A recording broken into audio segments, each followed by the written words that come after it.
everyone, this is Bella from Unlock Your Design, and today I'm going to tell you about the powerful lunar eclipse that we're going to have early on November 19th Eastern Time. This lunar eclipse is going to happen in Gene Key 8. You see the moon here together with the Earth, and then opposite we have the sun in Gene Key 14. This is part of the codon ring of fire, the 14, and the 8 is part of the codon ring of water. So we have the element of fire and the element of water, and together they are Shakti, Kundalini Shakti energy. And we can see as well when we look at the body graph that the 8 and the 14 are here in the middle pillar, where the life force, the pulse of life is coming up. It is individual circuitry. It's part of the knowing circuit. So this is about your own inner truth, your own inner energy, your own inner life force. And with this opposition in Taurus and Scorpio, I believe it is about your self-worth, and it is about transformation, the things that don't serve anymore. The 14 is about power skills. So it's about being powerful and prosperous in the world. And it needs the things that are not helping you to get there. It needs those things to die, to be cut off. And sometimes with Scorpio, that's the way. It has to go through that process of death, and then something new can spark.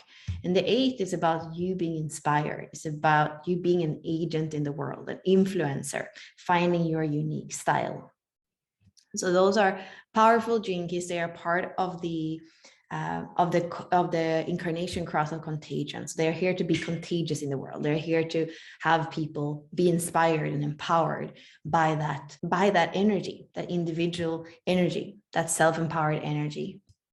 We also have other gene keys here in Scorpio. We have Mars in the first gene key. We have Mercury in the 43rd gene key. This is also individual circuitry here in the middle pillar.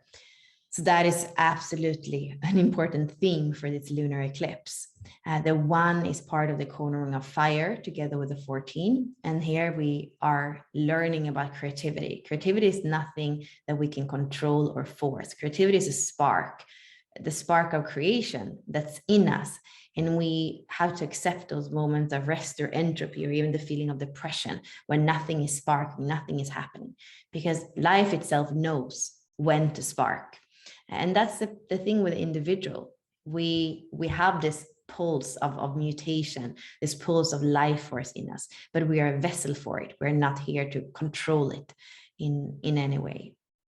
We see the North Node here in Gemini going towards Taurus. So the nodes are going to be in Taurus and Scorpio for a year and a half now. So this is like kind of starting that theme for us. Both Taurus and Scorpio are feminine archetypes. Here we have the form, the body, the senses, all the 5 senses, living life in a sensual way, living life in the now, in the material plane. And then in Scorpio, we have the deep emotional waters, where there is also the death and the transformation and the rebirth. So different in that sense. Here we also have sexuality that is more, it's deeper and much more intense than the sensual play, you could say, that we have in Taurus. So these are the themes that we're going to see for the next days. We could say self-worth is very big for Taurus. It's living now, it's living well now, it's savoring life now. And Scorpio is kind of saying it's worth it to go down to the abyss, to go down to the dark waters, because there is something there on the other side of the transformation. So they are complementary in that sense. So I wish you all a powerful lunar eclipse tomorrow.